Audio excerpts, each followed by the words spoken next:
आज हम बात करेंगे रिपेयर ऑफ ब्रोकन बोन्स के ऊपर।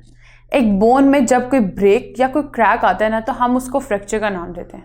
अब फ्रैक्चर ना डिफरेंट टाइप के हो सकते हैं। नंबर 1 हम बात कर लेते हैं हेयर लाइन फ्रैक्चर के ऊपर। हेयर लाइन फ्रैक्चर को ना हम स्ट्रेस फ्रैक्चर भी कहते हैं। ये बेसिकली एक बहुत पेनफुल इंजरी होती है।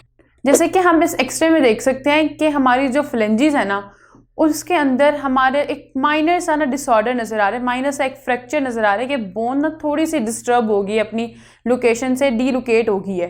तो उससे क्या हो रहा है, हेयर लाइन फ्रैक्चर कॉज हो रहा है। नंबर 2 हम बात कर लेते हैं सिंपल फ्रैक्चर के ऊपर। सिंपल फ्रैक्चर बेसिकली इसको हम क्लोज फ्रैक्चर भी कहते हैं। इसमें होता क्या है कि हमारी जो बोन होती है वो टूट जाती है, लेकिन वो हमारी स्किन से आर पार नहीं होती, यानी कि हमारी स्किन से बाहर नहीं निकलती वो बोन, लेकिन अंदर ही टूट गई होती है वो बोन। उसको हम सिंपल फ्रैक्चर का नाम देते हैं। जबकि जो नंबर 3 है ना, वो होती है कंपाउंड फ्रैक्चर। कंपाउंड फ्रैक्चर सबसे ज़्यादा पेनफुल फ्रैक्चर होता है, क्योंकि इसमें बोन ना सिर्फ टूटती है बल्कि हमारी स्किन से आर पार हो जाती है और बहुत ज़्यादा ब्लीडिंग कॉज होती है, क्योंकि बहुत ज़्यादा टिश्यूज सारे डैमेज हो जाते हैं। हमारी जो स्किन की लेयर होती है उससे बोन बिल्कुल बाहर आ जाती है और बिल्कुल विजिबल हो जाती है। अब ये बोन टूटती कैसे? बोन बेसिकली डिफरेंट तरीक़ों से टूट सकती है। वैसे तो हमें पता है कि जो हमारी बोन होती है, हमारी हड्डी होती है, वो काफ़ी स्ट्रांग होती है, लेकिन वो कोई ना कोई हमारी कुछ ना कुछ गलतियों की वजह से ना हमारी वो स्ट्रांग हड्डी भी टूट सकती है। अब वो कौन कौन सी गलतियाँ हो सकती हैं? वो हमारी जो ये स्पोर्ट्स लोग खेलते हैं उनको कभी कभी ना स्पोर्ट इंजरीज कॉज जाती हैं। उसके अलावा जो हमारी ये कंस्ट्रक्शन साइट्स पर कोई ना कोई अगर कोई एक्सीडेंट हो जाए, यानी कि कोई चीज़ किसी के ऊपर गिर जाए, कोई मशीनरी किसी के ऊपर गिर जाए, तो उससे भी बोन को कोई ना कोई उस पर क्रैक या फिर हमें ब्रेक देखने को मिल सकता है। एंड नंबर लास्ट जो सबसे ज़्यादा कॉमन पाई जाती है ना, वो होती है हमारे ओल्ड एज फैक्टर में। जब इंसान बूढ़ा होता जाता है ना, तो उसकी जो बोन है ना वो उतनी स्ट्रांग नहीं रहती। उसमें जो कैल्शियम है ना उसकी कमी होने लग जाती है। जब बोन में कैल्शियम की कमी पाई जाती है तो क्या होता है कि बोन ना सॉफ्ट होने लग जाती है, वो उतनी स्ट्रांग नहीं रहती वो।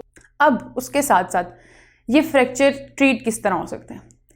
इन फ्रैक्चर को ना ट्रीट करने के 2 तरीके हैं। एक क्लोज रिडक्शन है और एक ओपन रिडक्शन है।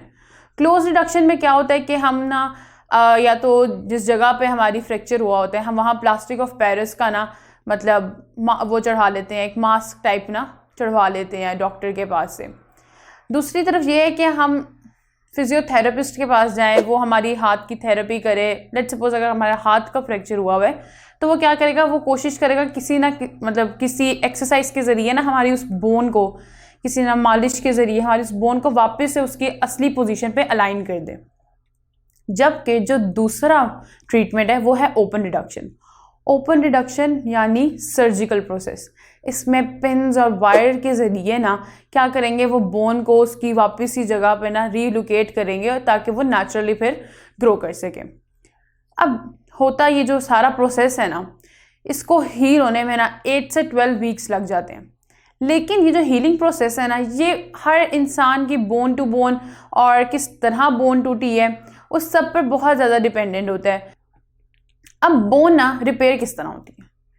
हमने पढ़ लिया कि फ्रैक्चर क्या होता है, फ्रैक्चर होता क्यों है, किस तरह से इसको ट्रीट कर सकते हैं। अब उस ट्रीटमेंट के बाद जो नेचुरल प्रोसेस होता है ना, जो हमारी बॉडी खुद करती है, ठीक है, हम उस पर चलते हैं। अब हमारी बोन जो होती है ना, वो 4 फेजेस में ना बनती है वापस से, रीजनरेट होती है, रिपेयर होती है वापस से। पहले हम देख लेते हैं हीमाटोमा। हीमाटोमा फॉर्मेशन बेसिकली जब हमारी बोन जो होती है ना, जहाँ से टूटती है, उसके साथ साथ हमारे टिश्यूज़ होते हैं, उसमें ब्लड वेसल्स वगैरह होते हैं। तो क्या होता है कि जब बोन टूटी, उसके इर्द गिर्द जो ब्लड वेसल्स है वो भी डैमेज हुए, टिश्यूज़, सेल्स सब कुछ डैमेज हुआ, जिसकी वजह से ब्लीडिंग कॉज हुई। अब वो ब्लीडिंग ज़्यादा ना हो जाए, ब्लड लॉस ज़्यादा ना हो जाए, इसकी वजह से हमारी बॉडी ना हीमाटोमा क्रिएट कर देती है वहाँ।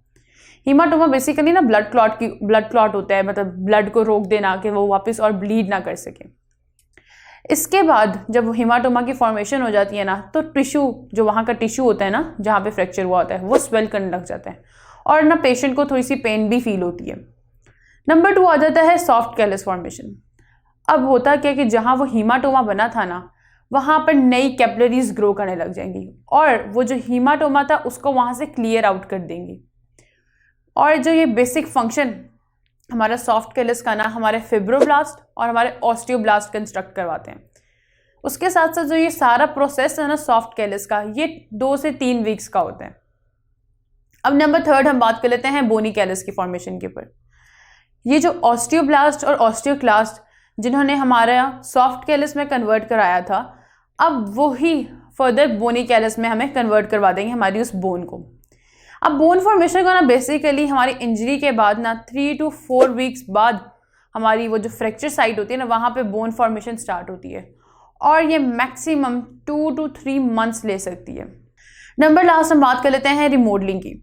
रिमॉडलिंग बेसिकली हमारी जो बोन टूटी होती है ना, बोनी कैलस क्या करता है, बिल्कुल एग्जैक्टली वैसी ही बोन ना वापस रिक्रिएट करता है, जिसको हम रिमॉडलिंग का नाम देते हैं।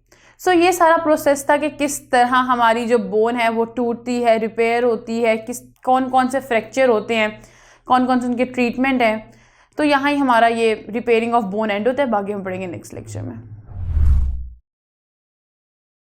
अगर ये लेक्चर आप कंप्लीटली देखना चाहते हैं और इसके साथ साथ बेशुमार MCQs, उनके आंसर्स और एक्सप्लेनेशंस भी हासिल करना चाहते हैं, एंड दैट ऑल फ्री, तो अभी गूगल प्ले स्टोर पे जाइए एंड लिखिए हिप्पो ई-लर्निंग प्रोग्राम।